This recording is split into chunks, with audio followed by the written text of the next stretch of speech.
She had everything: money, power, a view from the top of the world. But in one bone-chilling moment, all of that slipped away. The wind howled across the jagged cliffs of her private estate, where Victoria Langford stood alone. Billionaire, CEO, heiress to a global tech empire, yet somehow completely isolated. She didn't see the loose edge of the cliff until it crumbled beneath her feet.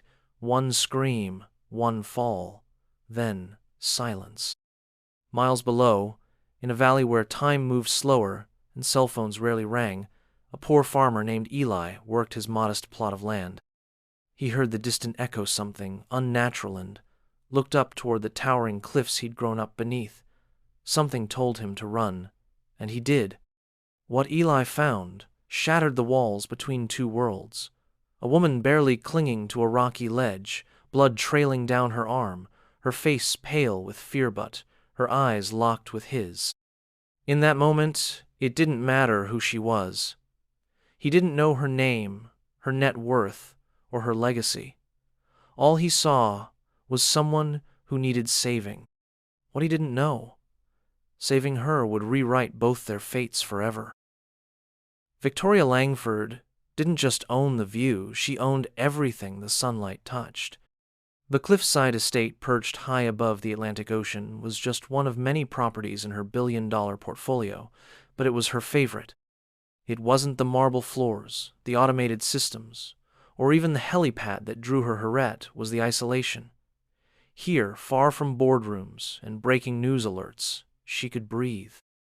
She stood on the observation platform in a crimson hiking suit, tailored specifically for her lean frame.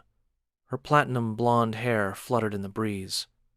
Lips painted a soft coral, expression distant. From this height, the ocean didn't rage, it whispered, a faint hiss of power held back by rock.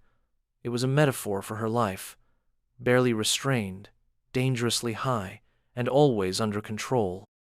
Victoria had built her empire with intellect and ice. The youngest CEO in her company's history, a tech visionary before 30, she was both admired and feared. But here, alone on the cliff's edge, all the accolades and threats blurred into background noise. She craved stillness, silence, and so she wandered no bodyguards, no press. But nature doesn't care about power. She stepped onto a ledge she had walked across many times, the same stone, the same path. But erosion doesn't ask permission. Beneath her $1,000 boots, a crack widened. She didn't notice until it was too late. The earth shifted with a snap like a bone breaking. Victoria gasped and staggered backward, but backward was no longer safe. A full section of the cliff broke away beneath her, crumbling like stale bread into the surf below. Time slowed. Her hands scraped for anything: roots, stone, air. Her body twisted violently as she pitched forward. The roar of the ocean rose to meet her. Then, a jolt. Her hand caught on a fractured outcrop, her body slamming hard against the rocky face. Pain screamed through her shoulder. Blood from her forehead trickled into her eyes. She dangled with one hand, feet scraping uselessly for traction, the cliff wall offering no mercy. Her scream echoed across the valley, but who would hear it? She tried to reach up with her other hand, but it was too slick with blood. The ledge above her was crumbling. One by one, the stones she gripped shifted. The wind whipped her hair across her face. Salt water sprayed from below. Her strength was fading fast, and she realized she would not be able to hold on much longer. She didn't know that far below someone had heard. Eli Hart was in the middle of feeding the chickens when the scream pierced the stillness of the valley. It wasn't just sound, it was sharp, desperate, and unnatural.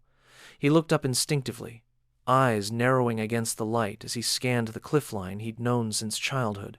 Nothing moved at first. Then a few loose stones tumbled down, bouncing off the rocky slope with unnatural rhythm. Eli dropped the feed bucket and took off running. He didn't think. He just moved. His boots pounded the dry earth as he sprinted across his field, then through the woods that hugged the base of the cliffs. His breath grew heavy, not from exhaustion, but from fear. Something in his gut twisted. Someone was up there and they were in trouble. By the time he reached the edge of the tree line, he could see it. A figure barely visible, dangling halfway down the cliff. Blonde hair whipped wildly in the wind. One hand clung to a thin outcrop, legs swinging. The height alone made his stomach lurch. Eli didn't stop. He didn't wait to question how she got there or why. He started climbing. Victoria's fingers were numb. Her arm trembled from exertion, and her vision blurred from the blood running into her eyes. Every muscle in her body screamed, and the rocky face in front of her offered no kindness, no foothold, no anchor. Just cold, jagged resistance. Her grip was slipping. Pebbles rolled past her ear and vanished into the roar below. Her heart beat so loudly she could hear it in her skull. She wanted to scream again, but her breath caught in her throat. And then movement. A figure appeared above her, silhouetted against the bright sky. Broad-shouldered, agile, quick. At first, she thought she was hallucinating. "Hold on," a deep voice called. "I'm coming." She didn't have the strength to speak.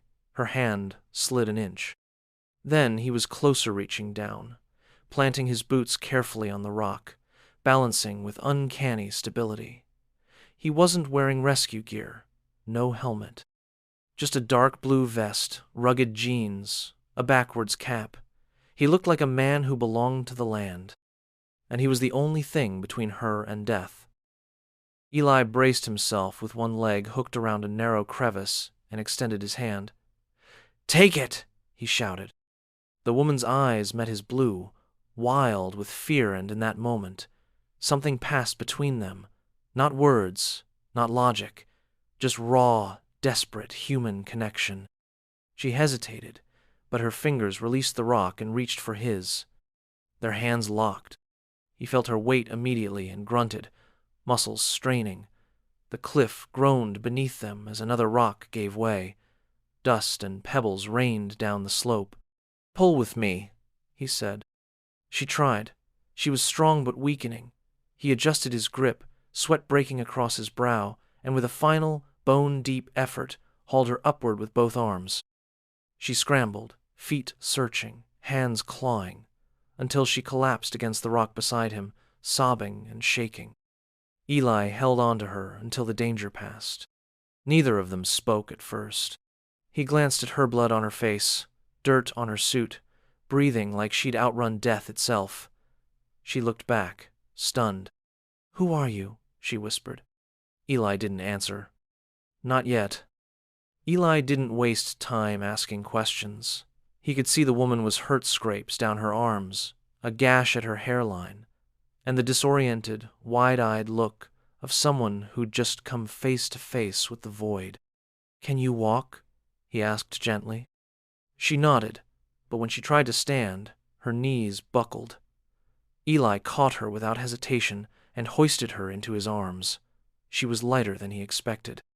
Her red hiking suit was torn at the knees, streaked with dirt and blood. Her fingers clung to his vest without thinking. The sky above them was darkening. Clouds had rolled in fast, pushing wind through the trees like whispers. A storm was coming. He didn't speak as he carried her through the woods, down the worn paths only locals knew. Her breathing slowed, no longer panicked, just exhausted. They emerged from the trees into a broad clearing where a modest wooden farmhouse stood beneath the looming cliffs.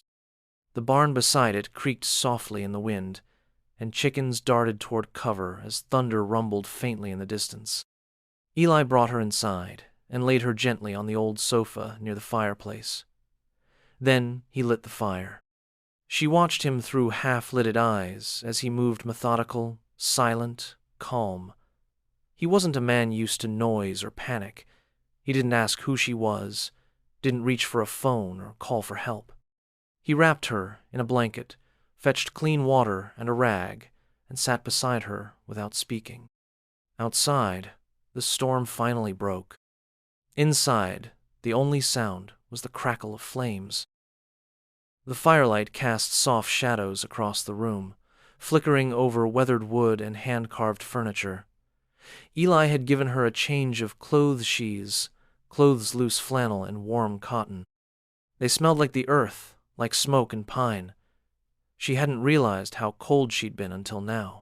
He handed her a mug of warm tea. She took it silently, hands trembling a little. He sat across from her, arms resting on his knees, staring into the fire. Minutes passed before she spoke. "You saved my life." Eli gave a quiet nod, still not looking at her. "You would have done the same." She almost laughed. No, I wouldn't have. I would have called someone, stayed back, waited for professionals." He finally looked at her. "Didn't have time for that." She studied his face, angular, sun-touched, framed by stubble and worn lines. He looked younger than his strength suggested, but older than his years, a man carved by the land. "You live here alone?" she asked. He nodded. "Always have."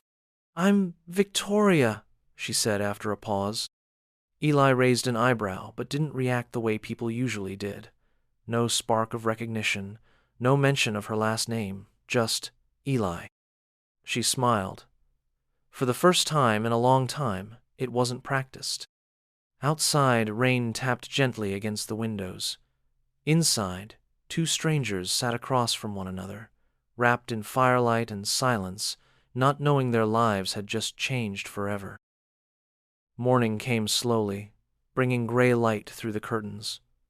Victoria woke stiff, her muscles aching from strain, but she was alive.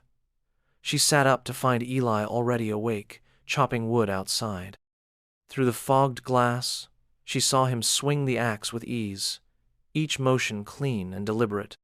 She borrowed his flannel coat and stepped outside. "Morning," she said, voice rough from sleep. He nodded without looking up. "You're lucky. Any longer and that ledge would have gone." "I know." She stood quietly, watching the chickens scatter near the barn. The smell of damp earth and wood smoke filled her lungs. "I didn't tell you my full name," she said. Eli stopped mid-swing. "Didn't ask." "It's Langford. Victoria Langford." This time he looked up. His eyes searched hers. "Like the tech company?" "I am the tech company," she said, half smiling. "I built it." He nodded slowly, almost thoughtfully. "Guess everyone needs saving now and then." She blinked. "You're not surprised?" "I don't care who you are. I care that you're breathing." For someone used to being feared, obeyed, or envied, it was the most grounding thing she'd heard in years. She stepped closer. "You really live out here alone?" "Better that way." "I'm not so sure," she murmured, and for the first time, neither was he. Later that afternoon, Eli showed her the land. They walked past old fences, through meadows dotted with wildflowers, down to a creek that trickled over polished stones. She noticed the rhythm of the place, the chirping of birds, the wind swaying in the tall grass, the content silence between them. "This is beautiful," she said. He shrugged. "It's enough." Victoria took it in slowly, like someone tasting food for the first time in years. The simplicity didn't feel small, it felt whole. Nothing demanded her attention. No buzzing devices, no urgent meetings. Just open sky. "Don't you ever want more?" she asked. Eli glanced at her. "More what?" "More... I don't know. Fame, money, power." He laughed quietly. "I've seen what that costs." She thought of the boardroom, the headlines, the mansion that had felt like a cage. "You're not wrong." He crouched near a patch of tomatoes and picked one, wiping it on his shirt before offering it to her. "Try that." She bit into it, sweet, tangy, alive. "That's incredible." "Didn't come from a lab," he said with a grin. And just like that, Victoria Langford, billionaire visionary, felt something unfamiliar in her chesties. That evening, they sat on the porch, watching the sun sink into the horizon. The sky turned gold, then orange, then a deep velvet blue. Crickets began to sing. Victoria wrapped the borrowed flannel tighter around herself. Her injury was healing, her heart less guarded. But a different kind of ache was Forminga, quiet dread. She had to return. Her world, chaotic and heavy, wouldn't pause forever. "I should call someone," she said. Eli nodded, not taking his eyes off the sky. "I figured." She waited, half hoping he would ask her to stay, but he didn't. Instead, he said, "You have people waiting?" "I have people needing things. That's not the same." He turned to her. "Then why go?" She looked away. "Because that's who I am." A long silence settled between them. He handed her an old flip phone, his only connection to the outside world. She took it, held it tight. "Do you think things happen for a reason?" she asked softly.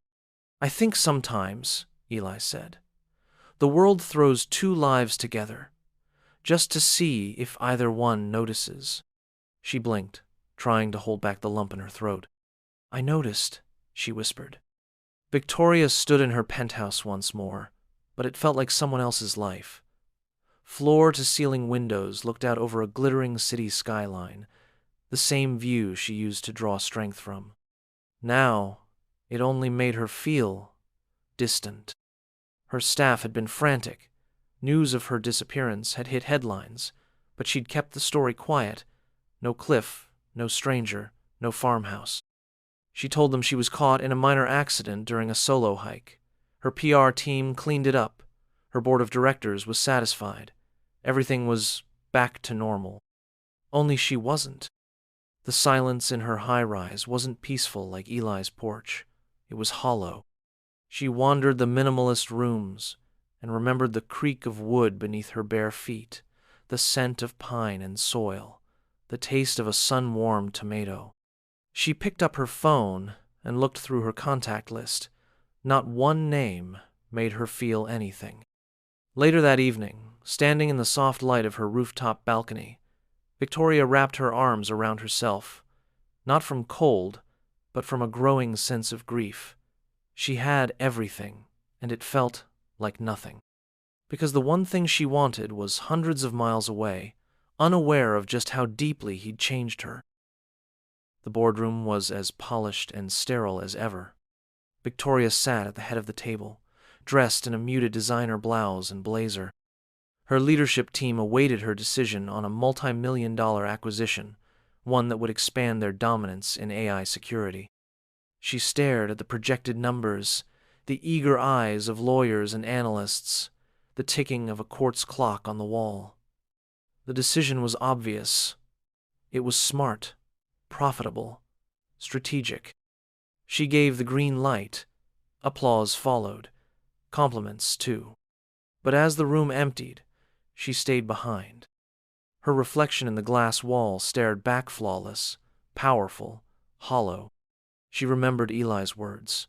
"I don't care who you are. I care that you're breathing."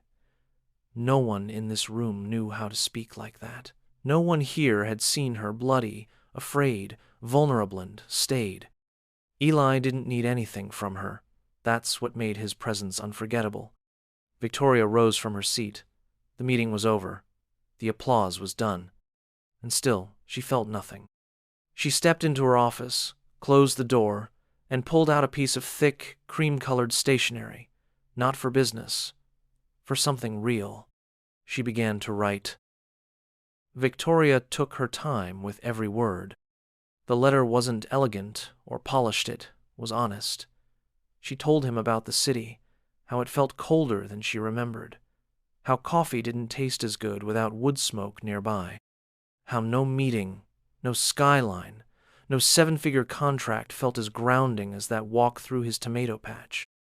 She didn't write it to convince him of anything, just to say thank you, for saving her, for seeing her, for being the only part of her terrifying fall that made her feel alive again. She included her number, her address, and one final line. "You never asked who I was, but I'd still like to tell you if you'll let me." She folded it, placed it in a handmade envelope, and addressed it by hand. Just Eli Hart, Cliffside Valley, no street, no sweet. Somehow, she knew the local postman would know where to take it. A few days passed. She tried to go about her business, but something inside her was waiting, hopeful, exposed. Then, one morning, she opened her mailbox. Inside was a plain white envelope with no return address and handwriting she didn't recognize. Her heart raced as she opened it. Eli wasn't a man of many words. His note was only a few lines. I never needed to know who you were to care, but I'd like to know who you are now. Porch is open, skies clear. Come if you mean it. She read it 3 times. Then she packed a bag knot filled with laptops or contracts, but books, a sweater, and a bottle of wine she had always saved for a special night. She didn't charter a jet. She didn't alert her team. She just left. The drive took hours, and the scenery changed like her heartbeats, then soft, then glowing with anticipation. When she reached the familiar dirt road and saw the silhouette of his farmhouse on the horizon, her hands trembled on the wheel. He was there, sitting on the porch, elbows on his knees. No smile, no surprise, just presence. She stepped out of the car, letter in her hand. He nodded toward the seat beside him. She took it. They sat for a long while, saying nothing. Then, finally, "I got your letter," he said. "I meant every word," she replied. He looked at her, eyes clear. "Then you can stay." The cliffs looked different this time. The sky was soft with morning light. The wind, once harsh and cold, now brushed against her like an old friend. The ocean still roared far below, but it no longer frightened her. It reminded her of how far she'd come. Victoria stood at the cliff's edge beside Eli, their hands intertwined. She wore a simple linen dress, her hair loose and unpainted by stylists. Eli wore his worn shirt, sleeves rolled up, the sun warming his tanned arms. They were silent, but the silence was full. "This is where it started," she said. "No," Eli replied, squeezing her hand gently. "It started when you held on." She turned to him, eyes glistening. "And you didn't let go." He didn't need to answer. His gaze said everything. The world had changed. She wasn't just a billionaire anymore, and he wasn't just a farmer. They were 2 people who had met at the edge and stepped back into something better. The wind blew, lifting strands of her hair. He tucked one behind her ear. She smiled. "I think I fell for you." He grinned. "Better here than off a cliff." They laughed. Together, safe, whole. And this time, they were both holding on.